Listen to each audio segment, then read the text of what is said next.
Hi everyone, I'm Deb Campus. I hope you guys are doing great. Today's a beautiful day besides the prescribed fires they're doing around where I live, which has made the day very foggy. So instead of hiking, I decided to make this video, which I think is very important for whoever is trying to plan their through hike. And I know a lot of people say don't plan anything because anything is not going to go as you plan.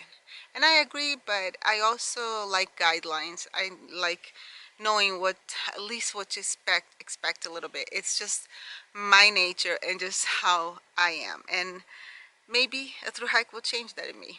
Who knows? So today in my video, it's about the estimating my pace, how fast I'm going to be going through the Pacific Crest Trail. And the reason that I did this is because by knowing my pace, I can also adjust my budget for this through hike. It can also help me monitor if I'm going too fast or too slow. And it serves as a guideline for me. You know, if I'm close to what I was estimating to be. Another thing is that it also helped me to kind of estimate the weather too a little bit. I'm not a weather person, and these are not set in stone numbers, but just to give me a guideline. That's all I needed, so I could also make gear decisions. All right, so some important points in this, which is going to be an Excel sheet. It's first of all, I needed to find my resupply points, establish my resupply points. After establishing my resupply points, I had to just set the mile markers for each resupply point. After that, I just find out the distance between resupply points, and then by knowing the distance, I could just divide by my current pace that I have established for that section, hiking pace. So, all right, so let's get started. Okay, so I'm gonna try to make this easy and not too complicated. I know it looks complicated looking from here, but it's not. So instead of explaining each part, I'm just gonna go straight to each part and explain it first. Like each part and then going through all of them. I'm just gonna explain to you each part as I go. So this is my Excel sheet, and I'm gonna start with the resupply points. The way I was able to grab my resupply points is I went to Halfway Anywhere website for the survey of 2018, and it gave me on the resupply part, it gives me all the cities and what percentage of hikers stop there. So I just grabbed each city that the majority of hikers stop by, because it means has a better resupply point.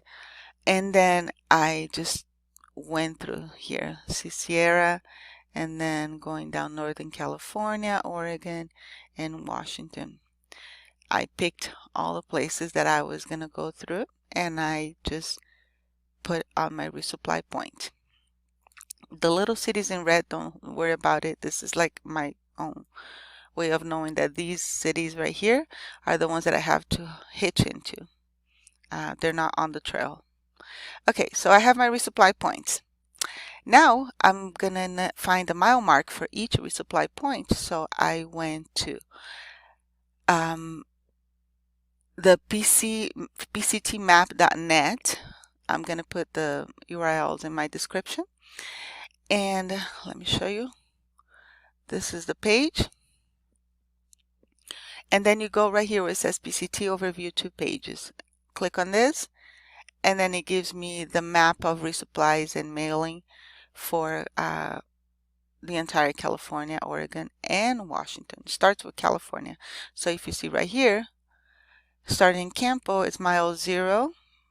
Mount Laguna is mile 42. Julian mile 77, and it gives you all the mile marks for all the resupply points right here. So I grab this data and I put right here according to each resupplying point. Okay, all the way through Canada. All right, so now Now I start the calculations. I need to calculate the distance between all the resupply points. So between Mount Laguna and Julian, between Julian and Warren Springs, and so on, so forth and so on. So the way I calculate it, it's you just right here I actually put a little formula, F3 minus F2. So this it means Julian minus Mount Laguna. And right here it's Warren Springs minus Julian.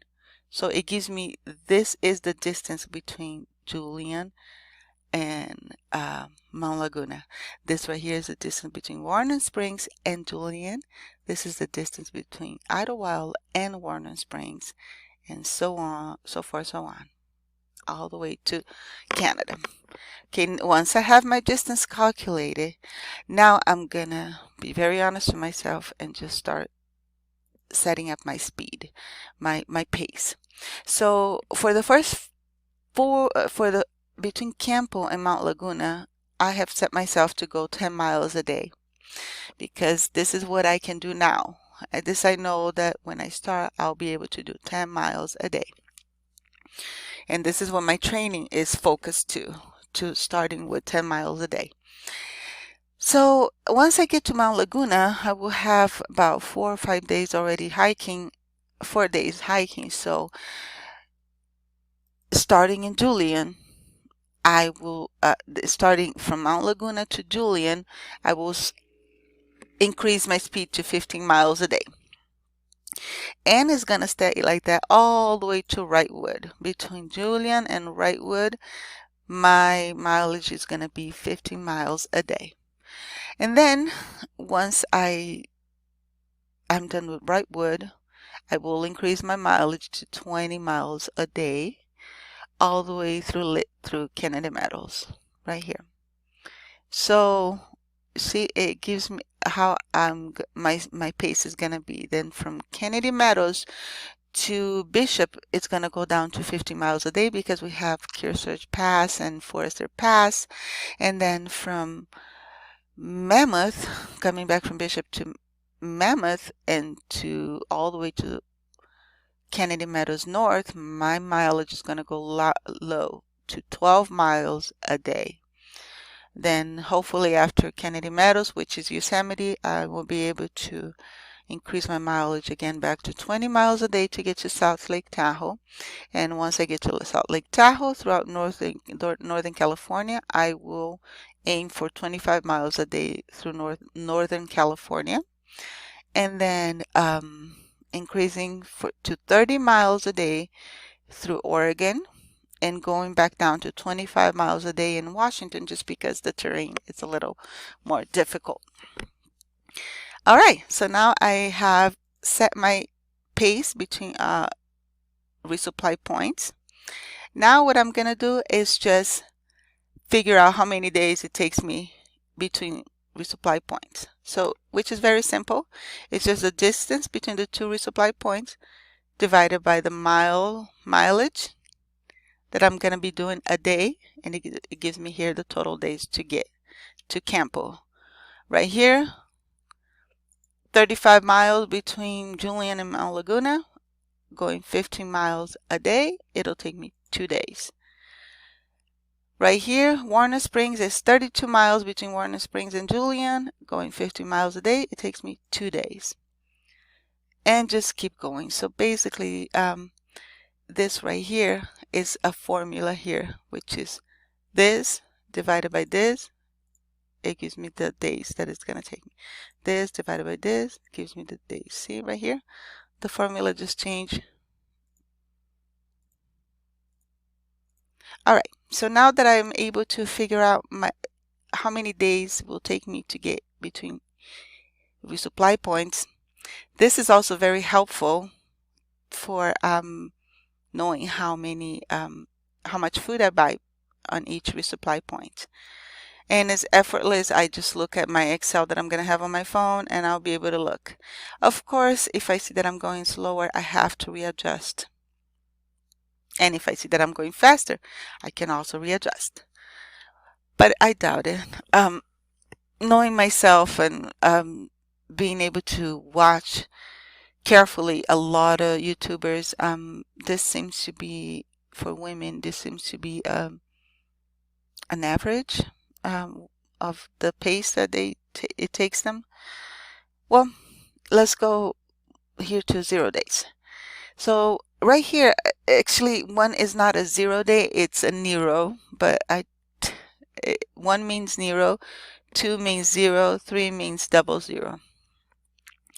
Okay, so I will have a Nero here in Warren Springs, and this is like by choice. Another Nero in Big Bear Lake, another one in,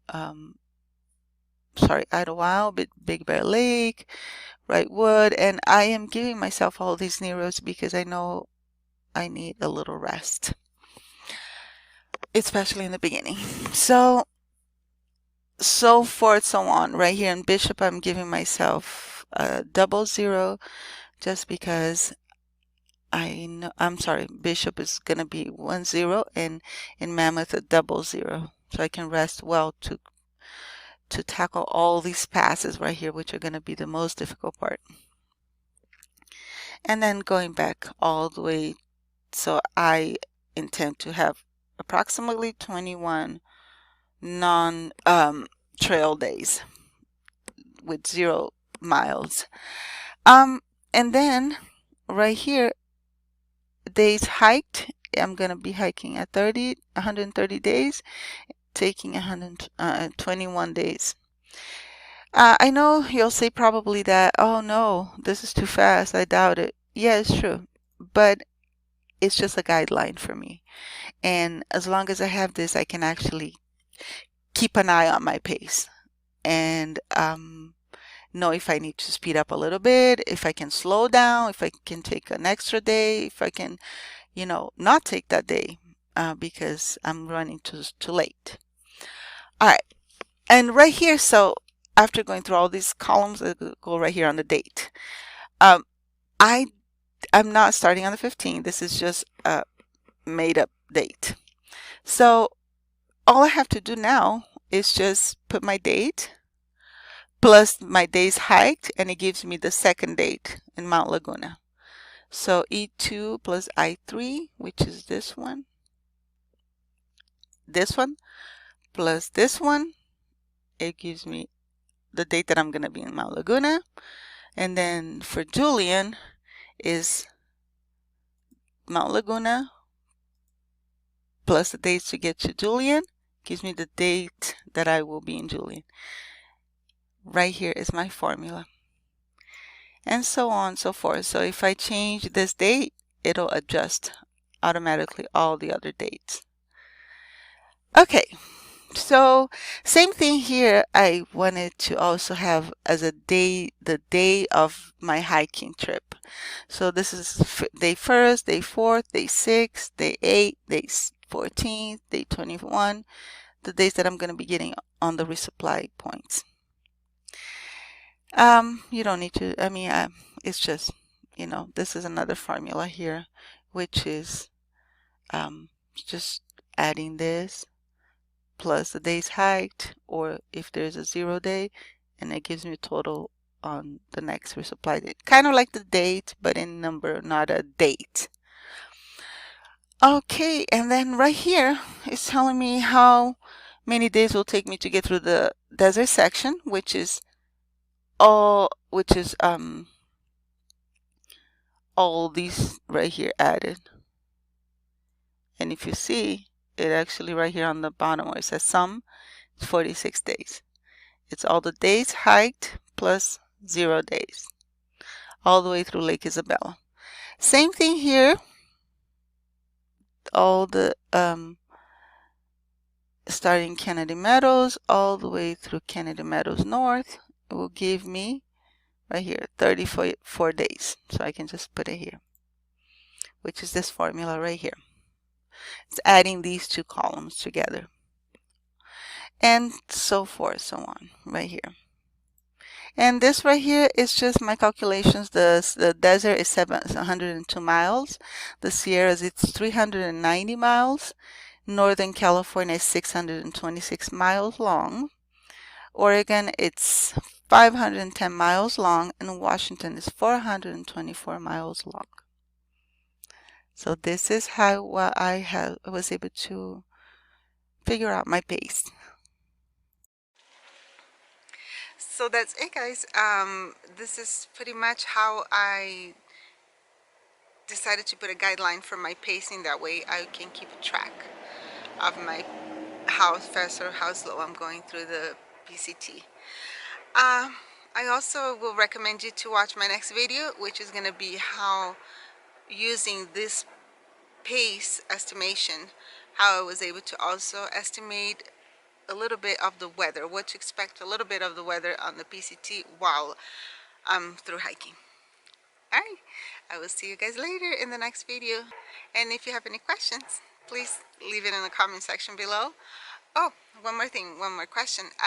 If you're through hiking next year, how are you actually worried about your pace? And if you are, what kind of methods have you chosen to estimate your pace and to plan for your through hike? Let us know. Or maybe you're not at all. So actually let me know so we can all learn from each other. Alright, I'll see you guys later. Bye. Peace.